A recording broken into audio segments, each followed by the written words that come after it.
son buenas, ¿verdad? No puedes decir, ay, pues la época de los apóstoles, qué padrísimo, ¿no? No, en cada época el Señor tiene un plan. Y la época que nos tocó vivir a nosotros es esta época, hermanos. Así es que usted diga, Señor, ¿cuál es el plan? ¿Cuál es el propósito? Porque yo quiero estar dentro de tu propósito. ¿Cuántos dicen gloria a Dios? Entonces Dios quiere traer un avivamiento. Él ya dio al Espíritu Santo. El Espíritu Santo cantamos, ¿verdad? El Espíritu Santo está aquí. Pero ahora quiere que nosotros lo busquemos de tal manera que Él nos encienda para su gloria. Amén. Empecé a leer un pequeño librito que habla acerca de los avivamientos, la historia de los avivamientos. Y ese librito habla del avivamiento de Azusa, ¿no? En la calle de Azusa, en Los Ángeles, California, en el año de no recuerdo bien el año, pero viene ya bastantes años. Y estaba yo ahí muy interesado leyendo y me impactó quién fue el que Dios usó para que empezara ese avivamiento, hermano.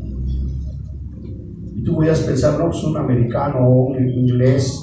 No, fue un negrito, hermano, que era esclavo. Y en esa época pues estaba la cuestión esta del racismo, de tal manera que él quería aprender la Biblia, pero no podía entrar al salón, porque había en Estados Unidos esa segregación, ¿no? En la cual los blancos de un lado y los negritos del otro lado. Entonces el maestro que estaba enseñando la palabra de Dios le dejaba abierta la puerta para que le escuchara afuera, porque no podía entrar. Entonces él tenía en su corazón un deseo ardiente por un avivamiento, hermano.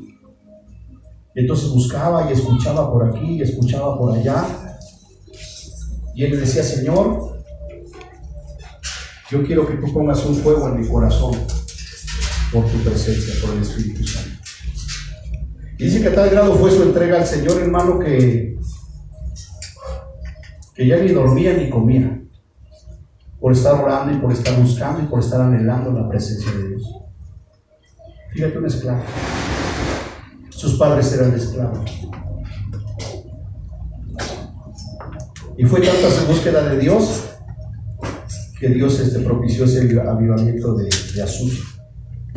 Y desde ahí fue cuando salieron los americanos a todas las partes del mundo, incluyendo a México. Salieron por todos lados a llevar el evangelio.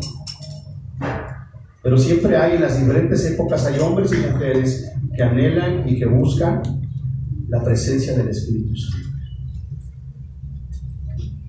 Se pasó varios años con una búsqueda intensa. No es tan fácil, no es de la noche a la mañana. La cuestión es quién tiene ese anhelo por el Espíritu Santo.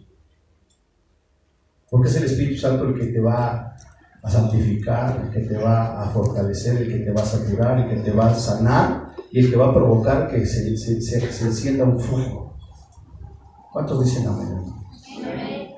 Entonces sí me impactó la historia de este hombre. No me grabé su nombre, pero está tremendo. Y es una serie de historias del avivamiento, ¿verdad? Entonces, ¿cuántos creen que Dios quiere visitar México? ¿Verdad? Cuando todo el mundo diga, no, los mexicanos, no, si son estos, son los otros. Pero Dios es bueno. ¿Amén?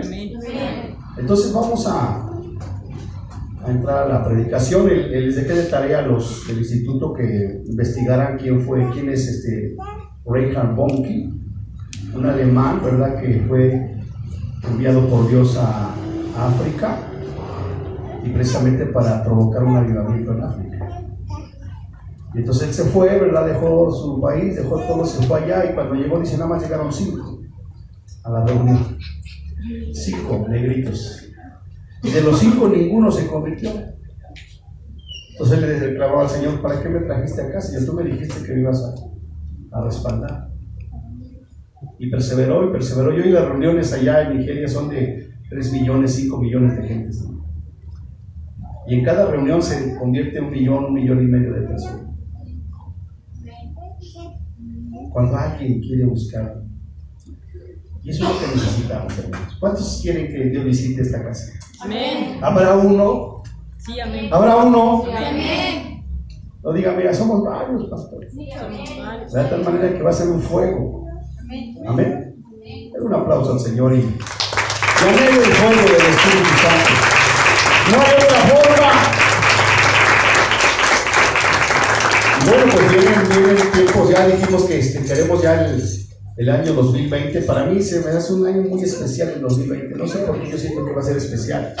En muchos sentidos, ¿no? Quizás va a haber más problemas, quizás la economía va a estar más difícil, pero también la presencia de Dios va a estar más fuerte. Porque cuando hay necesidad, entonces la gente voltea a Dios. Cuando necesitamos una iglesia que esté, ¿verdad?, bien conectada con Dios, con el Espíritu Santo, para que venga ese despertar. Y pensando en todo eso, hermanos, yo preparé este mensaje que se llama, ¿ya está arriba? ¿Cómo se llama el mensaje de hoy? Escogiendo discípulos. Porque si viene una gran cosecha de almas, ¿de qué necesitamos, hermano? ¿Qué necesitamos? Discípulos. ¿Amén? Entonces es necesario escoger discípulos para lo que se viene, ¿verdad? El Señor Jesucristo, cuando antes de empezar su ministerio, ¿qué hizo, hermano? Escogió a 12, ahorita lo vamos a ver, ¿no? Porque con esos 12 iba a impactar, ¿qué, hermano? Todo el mundo, ¿amén? Vamos a avanzar. Dice Lucas capítulo 6, versículo 12 al 16, en la versión Dios habla hoy. En la Biblia Dios habla hoy. Dice, Jesús escoge a los 12 apóstoles. Dice, porque aquellos días Jesús se fue a un cerro a orar. Acuérdense que es la versión Dios habla hoy, ¿verdad? Porque la versión Reina Valera no dice cerro, ¿qué dice? Se fue a una montaña a orar. Pero como el lenguaje de hoy, ¿cómo es el lenguaje de hoy? ¿Es muy exquisito o es más coloquial, verdad? Entonces dice, por aquellos días Jesús se fue, ¿a dónde se fue, hermano? A un cerro a orar, como aquí a Sumiata, ¿no? Al cerro. ¿A qué se fue? A orar. Y pasó ahí, ¿qué hizo ahí el cerro, hermano? Toda la noche orando a Dios, hermano. Orando a Dios. Y cuando se hizo de día, ¿verdad? ¿Qué pasó? ¿Qué hizo? Llamó a sus discípulos y escogió ¿a cuántos, hermano? A 12 de ellos. Entonces, si usted se da cuenta, dice que cuando bajó del cerro, ¿verdad? Cuando se hizo de día, llamó a sus discípulos. Y cuando dice llamó a sus discípulos, no se está refiriendo a los 12, sino le seguían un montón de discípulos, hermano. Si usted lee la Biblia, va a ver que una vez mandó a 70. ¿Sí se acuerdan de ese pasaje donde envió a 70? Dice, vayan y salen a los enfermos, echen fuera demonios. ¿A cuántos? A 70. No, nada más eran 2, hermano. Era mucha gente que lo seguía, pero él oró para que de esos 70 o más, ¿cuántos tenía que apartar, hermano? A 12. Amén. Y aquí vamos a hacer lo mismo, estamos haciendo lo mismo para que el Señor aparte ¿a cuántos? Pues a los que Él quiera, ¿verdad? 1 o 2. Pero necesitamos orar y llamar a los discípulos y escoger de ellos ¿a cuántos? A 12, quienes llamó, ¿qué, hermano? Apóstoles. Y ahí dice versículo 14, póngase muy atento, porque si yo le pregunto, ¿verdad? Si usted vea esto, ¿cuáles son los 12 apóstoles? No se saben los nombres, hermano. Entonces, si usted es de los que anota, ¿verdad? Anote quiénes eran esos 12 apóstoles. Estos fueron, número 1, Simón, a quien puso también el nombre de ¿qué? De Pedro, 1, ¿no? Andrés, hermano de Pedro, a Santiago, a Juan, a Felipe, a Bartolomé, a Mateo, a Tomás, a Santiago, hijo de Alfeo, a Simón, al que llamaban el celote, a Judas, hijo de Santiago, y a Judas Iscariote, que fue quien ¿qué? Traicionó ¿a quién? A Jesús. Entonces, así como el Señor Jesús escogió a 12, ¿verdad?, para iniciar su ministerio, nosotros de igual manera tenemos que escoger, hermano, para que el ministerio camine. O sea, el Señor Jesús sabía que Él solo, ¿verdad?, no podía llevar a cabo todo el ministerio, tenía que escoger ¿a cuántos, hermanos? A 12, sobre todo porque Él iba a cumplir su ministerio, iba a ser crucificado, iba a ascender al cielo. Pues por eso Él escogió a 12 para que esos 12, ¿verdad?, propagaran las buenas nuevas de Jesús. ¿Cuántos dicen amén? Amén. Entonces hoy en día, como casa de Dios, nosotros también necesitamos escoger discípulos que quieran servir a Dios, que quieran entregar su vida a Dios y que quieran provocar un avivamiento para Dios. ¿Cuántos dicen amén, verdad? ¿Sí habrá aquí alguno? ¿Sí habrá alguno, hermano? ¿Verdad? Porque con uno, con eso nos basta y nos sobra. Avanzamos, por favor. Entonces ahí yo bajé una foto, ¿verdad? No vais a pensar que así es el Señor Jesús, que así son los apóstoles, ¿verdad? Después diga, pastor, mándeme esa foto para poner un cuadro en mi recámara. Nadie sabe cómo era Jesús, nada más es un simple ejemplo. Y ahí viene, ¿no? Pedro, Andrés, Santiago, Juan, Felipe, Natanael, que no aparece, ¿verdad? Pero no sé por qué ahí está. Mateo, Tomás, Santiago, Simón, Judas y Judas Iscariote, ¿no? Entonces escogió a 12. ¿Y por qué este tema, hermano? Porque Dios escogió a 12. Fíjate cómo es el Señor Jesús. No buscó a los más sabios, no buscó a los más estudiados, no buscó a los más preparados, sino dice la Biblia que a lo vil y menospreciado del mundo vino Dios.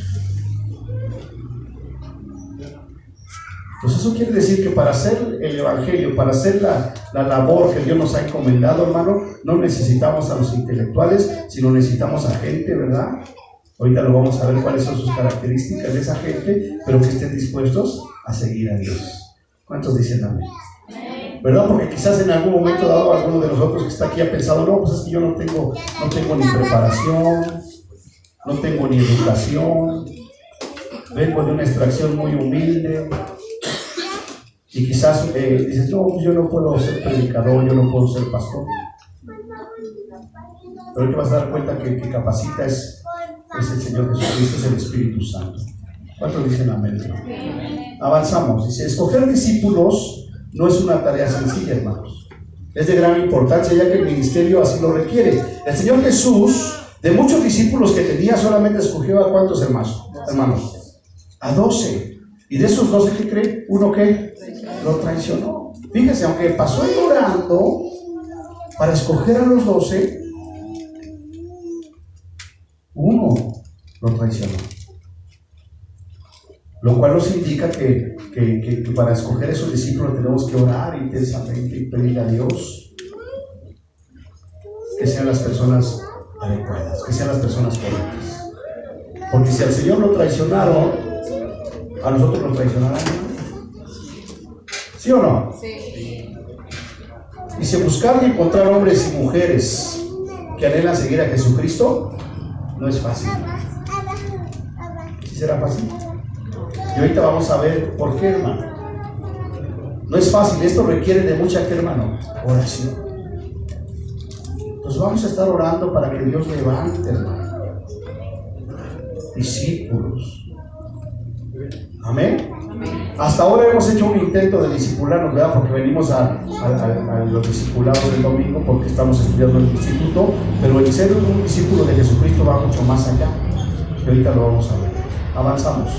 Fíjese, en Hechos 4:13 dice, entonces viendo el denuedo de Pedro y de Juan, y sabiendo que eran hombres, ¿cómo eran esos hombres, hermano? ¿Cómo eran Juan y Pedro, hermanos? ¿Hombres qué? Sin letras. En otras palabras, ¿qué entiende usted por sin letras? Es que no tenían estudios, hermano. Pedro y Juan. Wow. Y fueron apóstoles que Dios usó poderosamente. Entonces hoy, ¿verdad? Ese estigma o ese paradigma que usted pudiera tener de que pues yo no puedo, yo no sé, yo vengo de un extracto muy humilde, yo no tengo letras, eso se le va a quitar de su vida. Porque Dios llamó a estos hombres, ¿verdad? Que no tenían letras, que no tenían preparación, que eran del vulgo. Ahorita lo vamos a ver. Y los usó de una manera poderosa. Aún los sabios decían, entonces viendo el denuedo de Pedro y de Juan y sabiendo que eran hombres sin letras y del vulgo, ¿qué hacían, hermano? Se maravillaban y le reconocían que habían estado ¿con quién? Con Jesús. Pues cuando alguien decide entregarse al Señor y servirle y seguirle, el Espíritu Santo produce una transformación. De tal manera que los que te conocían ahora que te van a decir, híjole, ¿de dónde tienen esa sabiduría? Y van a reconocer que eres un discípulo de Jesús. ¿Cuántos dicen amén? Les puse allá abajo la palabra vulgar. ¿Qué quiere decir la palabra vulgar, que viene del latín vulgaris, perteneciente a la gente ¿qué? Común? Vulgaris viene de vulgus, gente común o vulgo. Y este indoeuropeo empujar, presionar. Después vulgar pasa a significar, ¿qué, hermanos? Ordinario, y después sin gusto o fineza, y al final alguien indecente. Entonces, ¿ya viste las características de los hombres que Dios escogió? ¿Cómo eran? Eran hombres, ¿verdad? Vulgar, ¿no? Ordinarios, sin gusto o fineza, y hasta cierto punto indecentes. Porque eran pescadores, hermano. Y si usted ha ido a la playa, ¿verdad? Y ha estado ahí donde están sacando las redes los pescadores, son personas muy finas, hermano. Son personas muy preparadas. Son personas muy bien habladas. ¿O cómo son? Sin embargo, ese tipo de personas son a las que Dios escoge y a las que Dios llama. ¿Cuántos dicen amén? Digan conmigo, si el Señor Jesús llamó a estos hombres del vulgo, le puede llamar. ¿Cuántos dicen amén? Ahora, el Señor se pasó orando y los llamó, porque cualquiera diría, híjole, para discipulitos que escogió el Señor. Imagínate la gente que los conocía, ¿no?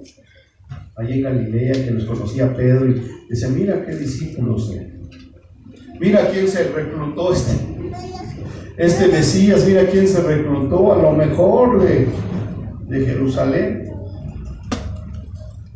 Y precisamente el Señor por eso escoge, ¿verdad?, lo vil y menospreciado, para mostrar su grandeza y su poder. O sea que Dios puede mostrar en cualquiera de nosotros su grandeza y su poder. Solo quiere que seamos instrumentos, que estemos dispuestos. Y vamos a ver qué fue lo que pasó con estos hombres. Dice ahí Hechos 4:13, que ya lo vimos, pero aquí está la imagen, ¿no?, donde el Señor te está llamando. ¿Cuántos dicen amén? El Señor te está escogiendo. Entonces, viendo el denuedo de Pedro y de Juan, y sabiendo que eran hombres sin letras del vulgo de Castillotla, se maravillaba. Imagínate cuando te vean predicando la palabra, ¿no?, en el complejo cultural universitario.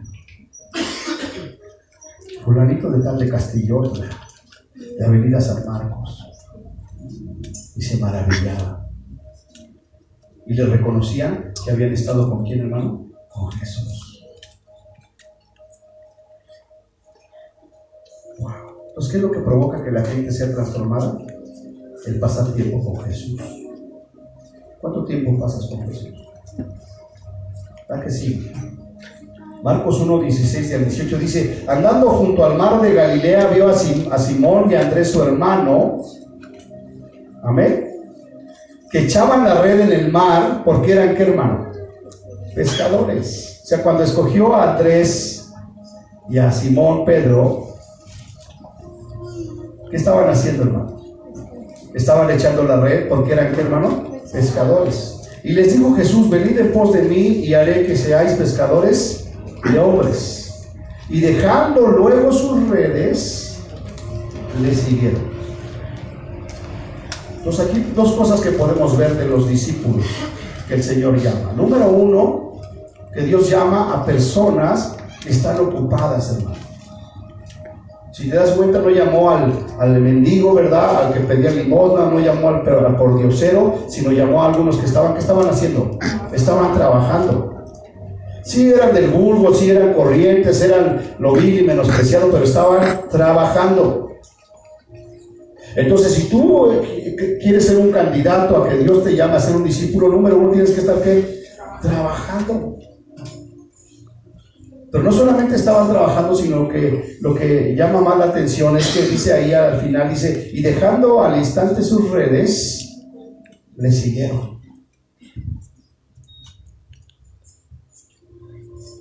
O sea que ellos no dudaron en decir, ¿sabes qué? Dejamos nuestra chamba y nos vamos a seguir al Señor.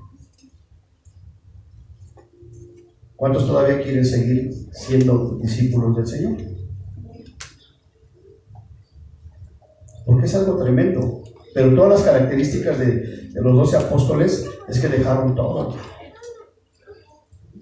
Y por eso el Señor declara, el que ama más a padre, a madre, a hijos que a mí, no es digno de mí. Pues esos 12 que él oró y que escogió y que llamó, ninguno le dijo que no.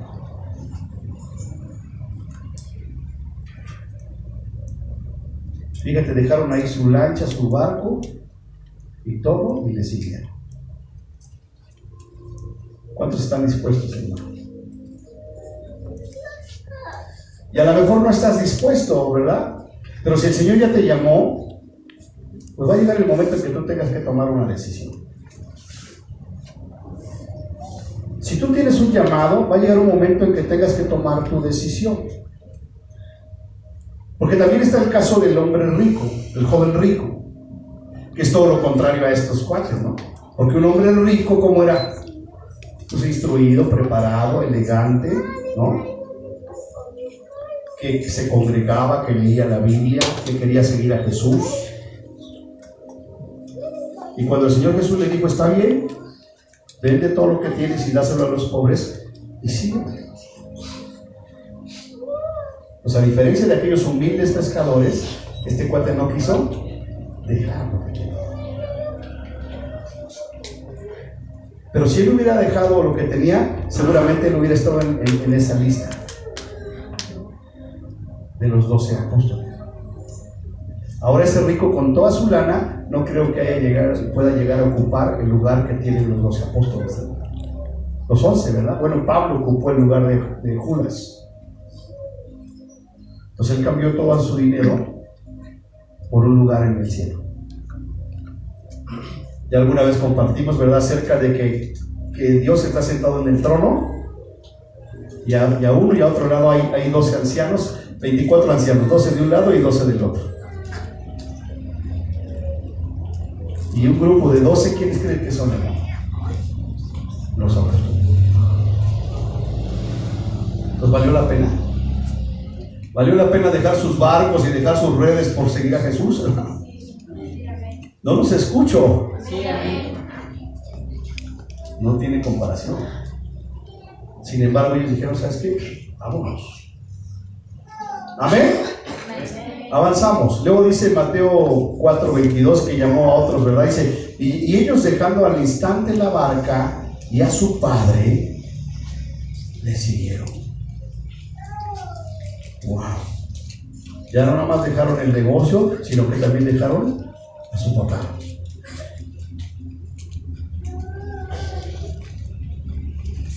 Entonces, el ser discípulo de Jesús no es cosa sencilla, no es cosa fácil. Tienes que estar dispuesto a renunciar.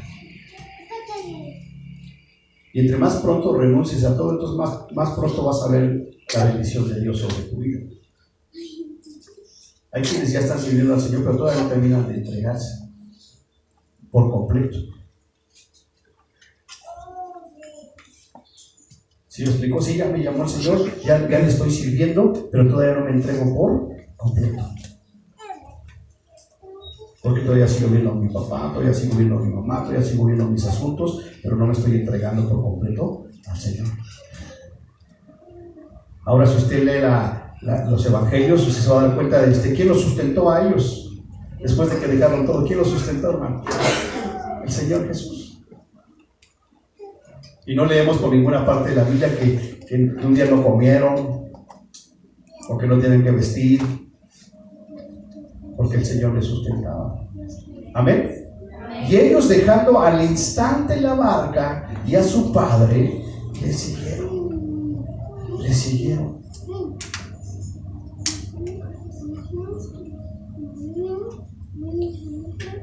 Entonces, aunque eran gente del vulgo, gente sencilla, ellos no dudaron en seguir a Jesús.